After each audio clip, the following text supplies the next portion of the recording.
Welcome to Project Elden Ring in Minecraft. Today is a bit of a different, more laid back episode where we'll be running through parts of Limgrave, hitting some different grey sites along the way, while also telling you all of the new things planned for this build and what we're going to need going forward. So let's get right into it.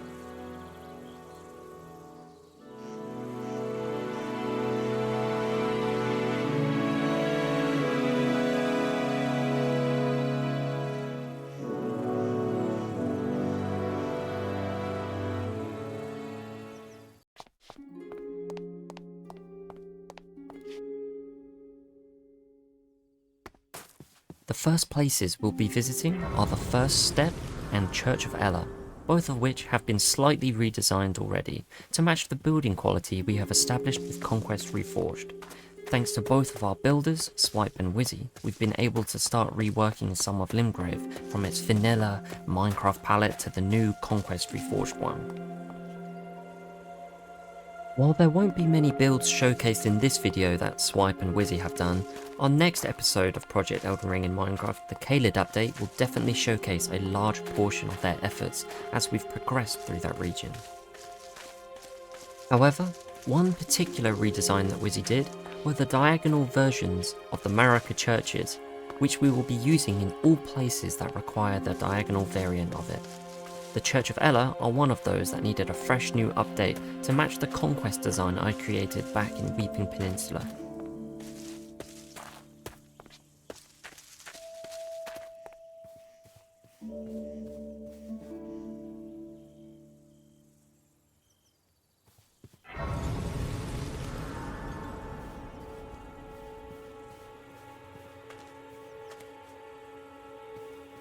As you can see, the landscape in Limgrave still needs the smooth terrain that has been used in the Weeping Peninsula and Caelid, as this will be the standard moving forward, but quite a few areas need working on before being able to do that, one of which will be fixing and updating the ruins scattered around Limgrave to a new Conquest Reforged version of them.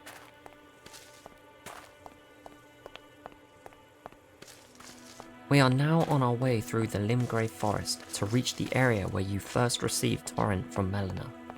Alongside my own many tree designs, I've also had the benefit of using Hayden's trees from Ardercraft in the build. And believe me when I say that Hayden is the true god of trees. The amount of effort and time gone into creating them is astronomical, and if you haven't already checked them out, please head over to Ardercraft and Conquest Reforged Discord servers and YouTube, as they are absolutely fantastic. If you love large recreations of worlds, like I do, then I highly recommend you check out Ardercraft's Middle-earth recreation project.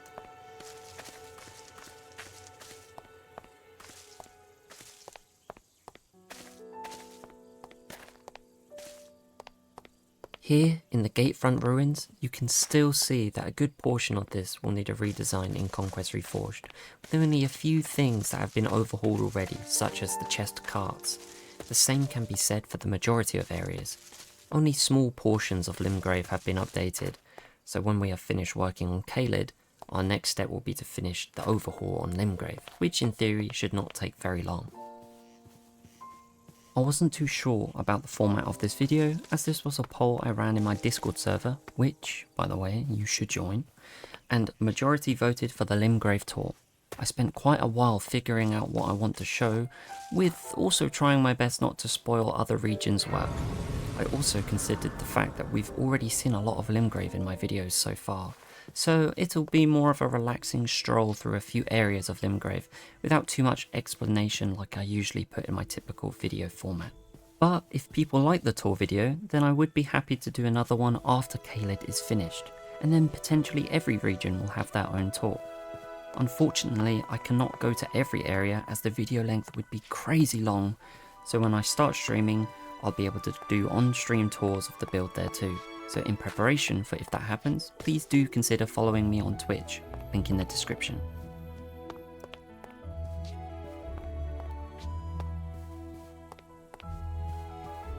When I first built this area, I realised I was doing a lot wrong in terms of terrain. I was very new to Axiom and creating believable landscapes was quite hard for me.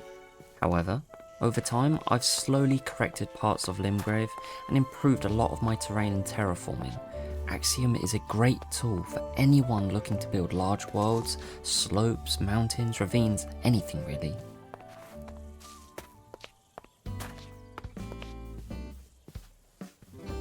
Here is another one of my redesigns, the golden seed trees that you find scattered all across the world. I had originally been using default Minecraft yellow glass panes, but as that texture looks very odd in Conquest Reforged, I opted for a birch type look with a lot of light blocks to give it that glow.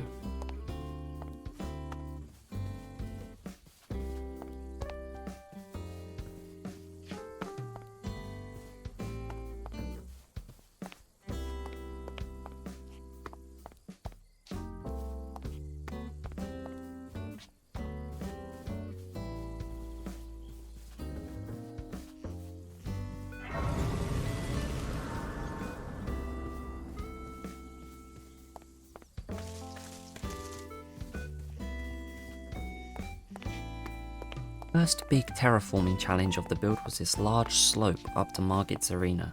This, coupled with the fact that I was still quite new to Axiom at the time, it was a difficult task, but after coming back here and finishing parts of it up, I'm fairly happy with how it turned out. There is still a possibility I'll be coming back to this area to do more editing on it though. There can be problems when it comes to your own projects, world, recreations, is that you tend to want to go back and redesign things as you progressively get better at building, or using the tools that you weren't as proficient on as you are now. I know that maybe it's not the most time efficient way to work, going back on previous stuff, but I think the perfectionist in me requires me to go back and feel content enough with what I've done.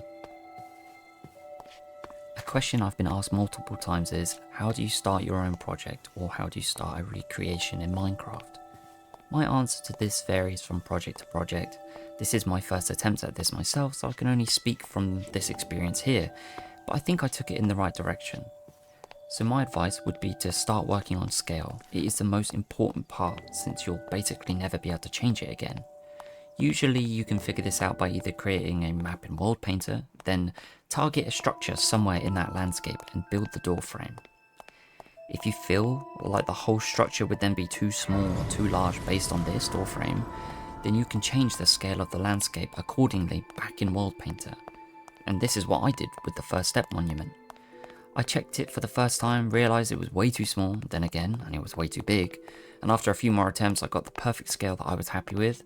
I did go slightly larger than 1:1, mainly because in Minecraft you're stuck with using cubes for walls, whereas in game engines they kind of cheat because they're allowed to make walls paper thin, so some structures will appear larger in Minecraft than in Elden Ring, which is actually better for playability and for how it looks visually too.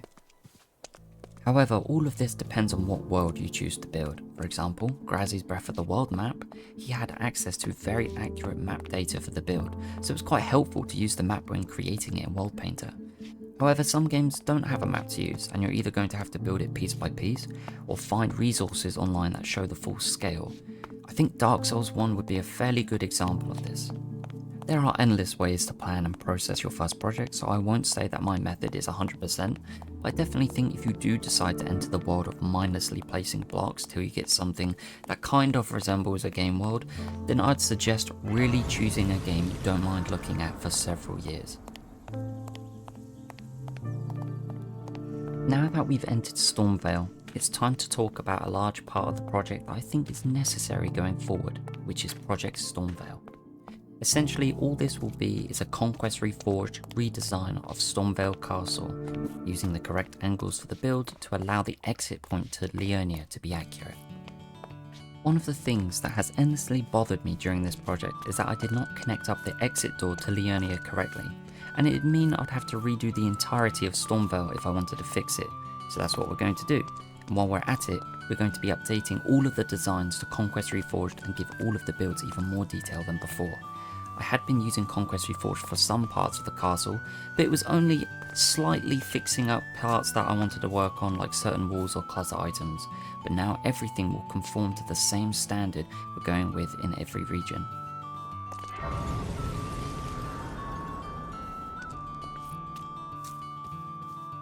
Well, it does mean that we're going to have to redo the whole of Stormveil. Great. But I am excited to see it done in the right angle. and I'm glad I have a few extra hands to help me along the way. Without spoiling too much, I have already done a chapel which will be used in Stormveil. Not to mention that majority of the towers will stay the same scale and the same size, just changing design, so it shouldn't be too bad. It does mean that maybe some updates will take a little bit longer, and Liurni will be a little bit further away than originally intended. However, we will be getting that Caelid update pretty soon, I'd say, and I'm excited to show you how cool Caelid looks. I remember when I looked back over the progress I did in the first showcase of Caelid, and it looks so tiny now in comparison to what you'll see soon. In the previous few videos, I have received lots of comments about potentially having more builders, working with more people, and I'm obviously not against that, as I am now working with a few people on the build. So I will be opening the possibility of becoming an official builder on the project, and many other roles too, as this project continuously expands. I have edited the form on my Discord server that should allow you to select a role you'd like to apply for and then send a form in. If you're a builder, you can also post your work in the showcase in our Discord community, which I will take a look at in my own time. We're now not looking for a skin editor, but instead 3D modelers, coders, builders, and anyone with experience in video editing, cinematics, or photo editing. A note for builders, if you'd like to work on the project, it'd be truly useful if you're able to specialise in one or two areas. For example, that could be terrain and trees, or ruins and statues, castles and architecture. Whatever it is, please be specific about your strengths, as this will help a lot in deciding who to work with. There is of course the importance of Conquest Reforged. If you've worked with it before, please show examples of what you've done using it. The way I've been handling the build so far is by working with modular pieces. Modular means that I build a structure or I build a part of a structure that can be reused across multiple areas. There are a lot of repetitive structures in Elden Ring, so designing them first and then reusing them is the way forward.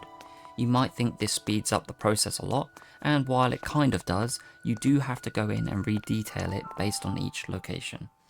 Even if a catacomb in Limgrave and Caelid have the same room, it doesn't mean that they have the same materials or same details, so lots of editing goes into work post-pasting the modular piece. However, it does allow us to quickly build a frame for an area and then go on a detail pass afterwards. There are also thousands and thousands of modular pieces for the build, and it could take an endless amount of time to complete them all with all the different angles included.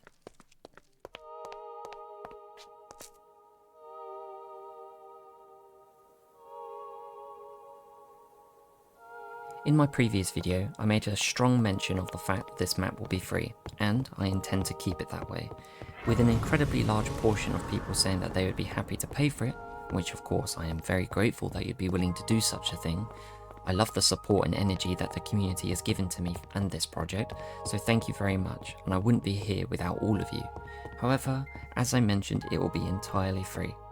But I have taken the advice of the many to allow for a way to support the project monetarily.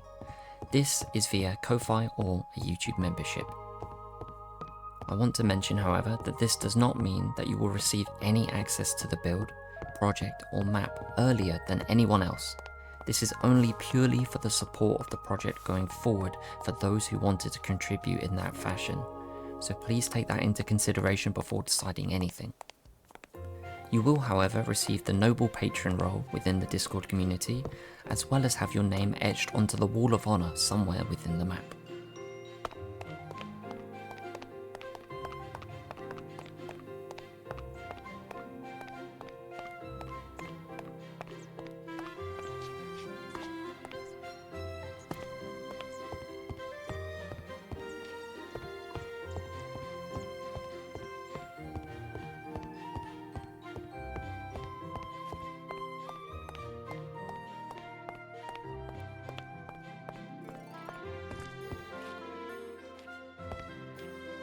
I'm a little bit sad when I think about how most of these details will disappear for a while, but hopefully to be replaced by something a lot better.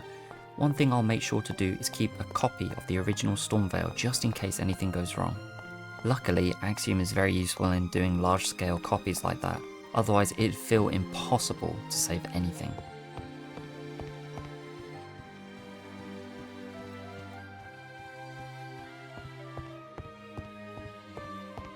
I remember when I was working my way through Stormveil, and a lot of the time I'd find myself backtracking in Elden Ring because I missed one of the many routes you can take throughout the castle.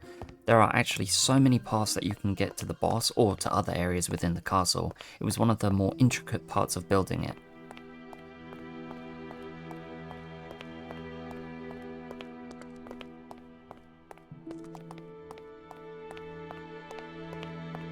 Because of how I started Stormveil, I didn't really make a solid plan in how the whole of the castle would come together. I sort of worked around the outside along the cliff up towards the area where you can view the Chapel of Anticipation, into that sort of half puzzle with the chest and the key and climbing up the ladder. That whole area, I felt like, oh, you know, you play through this part, you walk through this part, so if I just design that piece by piece, then I can create something that connects up to the main gate. And while it did work, I did find that I forced the sort of straight on version of Stormveil, which did lead to issues further on.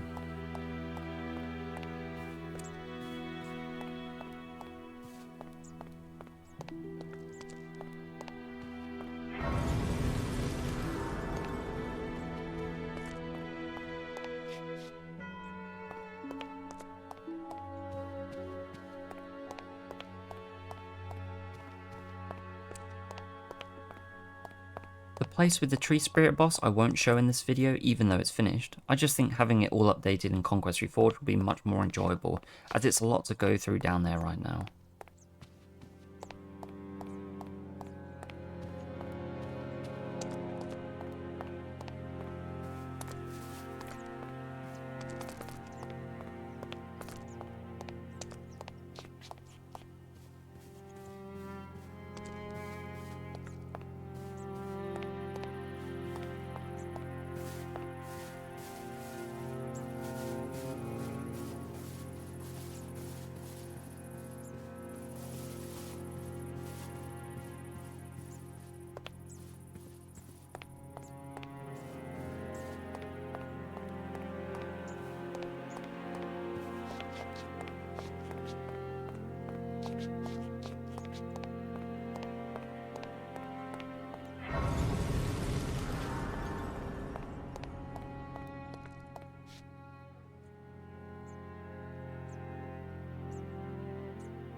This pretty much sums up the majority of Stormveil Castle and likely be the last time you'll see it like this. When we get ready for Liurnia, the only thing between Caelid and there will be Stormveil's redesign. But now we can head for Mistwood.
When I first started this project, I had no idea where it would go or how far I would go to create Elden Ring both in map and in playability. But after a series of events that happened between the last video and now, I am much more aware of what is doable and what we'll need going forward. One of which is a coder. Recently, we've had a few members working on the project. Swipe is one of the builders, which we will be showing more of his stuff when we get into Caelid, as well as Wizzy, who has joined us more recently, and we will show more of his stuff also inside Caelid. Our other new member is Magnus, a 3D modeler who has joined the project to help recreate all of the enemies in Elden Ring and place them into Minecraft, with all their animations, including idle ones, combat, death, and many more. Eventually, Alexander, who is also created, will make it into the build. This is exactly why we need a coder who is familiar with Fabric and knows how to get custom models, entities, animations and the like inside of the game, as we'd like to do a lot of testing on the scale of things, enemies and any extra blocks and structures we need in preparation for creating more assets. If you have any experience with this, please contact me at my Discord, either through DM or through the forms in the appropriate channel, as I'd like to talk about what kind of features we'd need to be able to use to implement everything.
Since there was a little bit of an issue inside Mistwood at the time of recording, I decided not to use the footage of walking through Mistwood towards the Weeping Peninsula, and I've opted for the usual cinematic footage and ignore the monitor tree glitch. I don't know why the rendering does that.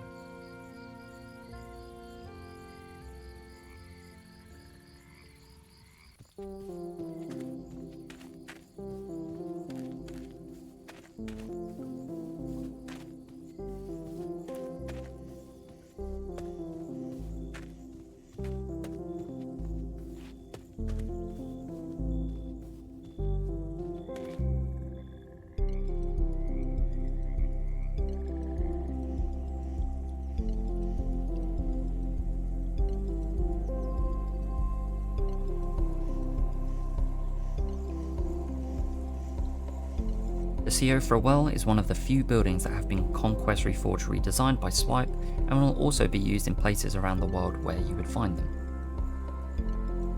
I've still been wondering how we'll be handling the underground zones, and on one side people have said custom dimensions, the end, the nether and so on. On the other, I've had people say to do it in a separate map or use immersive portals to connect it to a place far away. However, I think the best suggestion, and what I will probably go with, is that I will be exploding Limgrave. Well, kind of. Specifically where the crater appears in Mistwood, and I'll connect Nokron from that point immediately. It's better this way, as I can just seal the entrance to the crater so that you cannot pass it until you beat General Radahn. Aw, poor Mistwood, right? No, fuck Mistwood. We need to get into Nokron, and this is the best bet. However, will I be doing it now? No, because I won't be working on the underground zones for quite a while, so Mistwood can stay safe for a little while longer. I won't be showing much of the Weeping Peninsula in this video, as we did a small walkthrough and a whole video essentially based around Castle Morn, the Walking Mausoleum and Ailing Village. So if you'd like to see that, I'd suggest watching the main video series. This pretty much concludes what I wanted to show during the tour. Since caves, catacombs and mines will be reworked with Conquest Reforged, there isn't much to see there yet. Both the Third Church of Marika and the Dragon Communion Church will also be receiving a facelift, and a few more small edits on the First Steps monument from Swipe, as well as overhauling some of Dragonburn ruins. I hope this has been a relaxing walkthrough of some parts of Limgrave, and I also hope that you're all excited to see how things have been going in Caelid. Once again, let me know if you would like this format of video, in which I will consider it for tours of other regions. It will also be really useful if and when the next tour video comes, to hear what kind of areas people would be interested in visiting. Anyways, enough of me blabbering on. I hope you all have a lovely day, and see you all soon when we release the update on Caelid.